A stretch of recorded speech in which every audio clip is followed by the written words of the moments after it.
सबको मेरा आशीर्वाद बच्चों।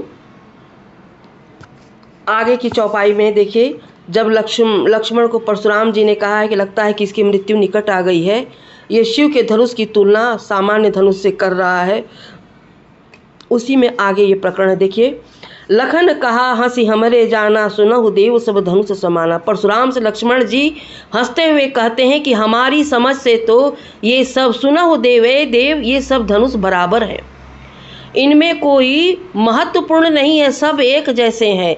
परशुराम की दृष्टि में क्या है, ये शिव का धनुष है, उनके गुरु का धनुष है, लेकिन लक्ष्मण कहते हैं कि हमारी समझ से तो ये सब एक जैसे हैं।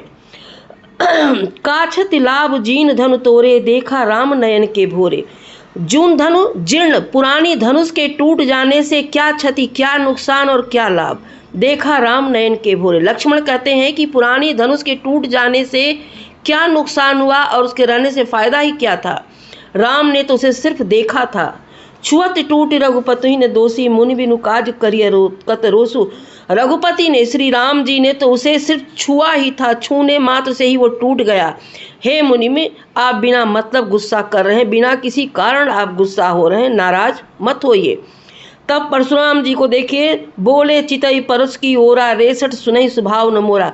परशुराम जो है क्रोधित होकर के लक्ष्मण को अपना फरसा दिखाते हुए कहते हैं कि ऐ सठ, ऐ मूर्ख, तुम मेरे स्वभाव के बारे में नहीं जानते हो। तो इस चौपाई के प्रकरण में परशुराम जी ने लक्ष्मण को अपने स्वभाव के बारे में बताया है। देखिए,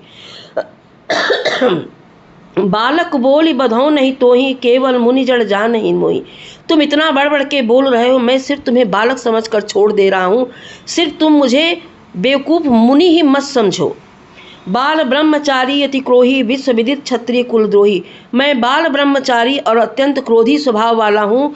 पूरा संसार जानता है कि मैं क्षत्रियों के कुल का नाशक हूँ, नाश कर देने वाला हूँ।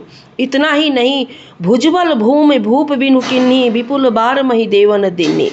अपनी भुजाओं के बल पर इस पृथ्वी को कई बार मैंने राजाओं से विहीन कर दिया, यानी क्षत्रियों को, राजाओं को मार डाला।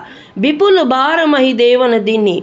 महिदेव पृथ्वी का देवता कौन होता है, ब्राह्मण। विपुल बार महिदेवन दिनी, और कई बार मैंने ब्राह्मणों को दान कर दी उनकी जो जमीन थी। यानी इस पृथ्वी को मैंने क्षत्रियों को मार डाला, राजाओं को मार करके विहीन कर दिया, और उनकी जमीन जायदाद को मैंने ब्राह्मणों को दान कर दिया। इतना ही नहीं, सहस बाहु भुज छेद निहारा, परसु बिलोक महीप कुमारा। ऐ राजकुमार लक्ष्मण को अपना फरसा दिखाते हुए कहते हैं कि ये मेरा फरसा सामान्य नहीं है, सहस्रा बाहु जैसे राक्षस के भुजाओं का छेदन करने वाला, मर्दन करने वाला ये फरसा है, इतना सामान्य नहीं है। यानी सहस्रा बाहु बहुत बलशाली था, बहुत पराक्रमी था, उसके भुजाओं का छेदन करने वाला ये मेरा फरसा है। और भी लक्ष्मण को धमकाते हुए क्या कहते हैं, मातु पिता ही जन सोच बस, करसी महीप किशोर, गर्भन्न के अर्भक दलन परस मोर अति घोर। ऐ राजकुमार, कोई ऐसा कार्य मत करो, माता पिता ही जन सोच बस। ऐ राजकुमार, कोई ऐसा कार्य मत करो कि माता पिता के लिए चिंता का कारण बन जाए, सोच का कारण बन जाए।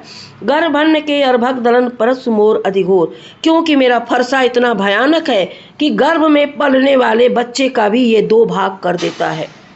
लक्ष्मण को अपना फरसा दिखा करके क्रोधित होकर के परशुराम जी धमकाते हैं, ताकि लक्ष्मण डर जाएं, चाहे भयभीत हो जाएं, लेकिन लक्ष्मण भी डरने वाले नहीं हैं। आज बस इतना ही। देखिए, इनके अनुवाद में बताते समय जगह जगह अलंकार जो आए हैं, उपमा अलंकार ज़्यादा है, कहीं अनुप्रास है, तो अभी तक तो यही दिख रहा है, और आगे जब आगे दिखेगा तो मैं बताऊंगी आगे। आज बस इतना ही। अगली क्लास में फिर हम आपसे अगली चौपाई में मिलते हैं।